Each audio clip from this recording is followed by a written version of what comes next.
ఇక్కడో 2 కేసులు. 2 కేసుల్లో కూడా హత్యలే జరిగాయి. 2 నిండు ప్రాణాలు పోయాయి.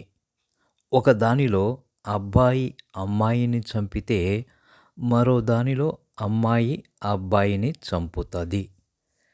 2 కేసుల్లో కూడా ప్రాణాలు పోయాయి. కానీ ఒక దానిలో జీవిత ఖైదు, మరో దానిలో మరణశిక్ష.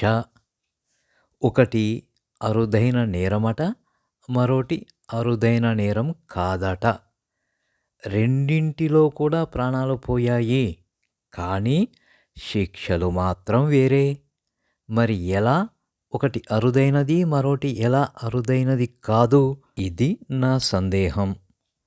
దీనిని బట్టి ఏమి అర్థమవుతుంది అంటే, ఆ అబ్బాయి ఆ అమ్మాయిని చంపితే అరుదైన నేరం కాదు, అదే ఆ అమ్మాయి గనక ఆ అబ్బాయిని చంపితే అరుదైన నేరం అని అర్థం చేసుకోవాలి మనం.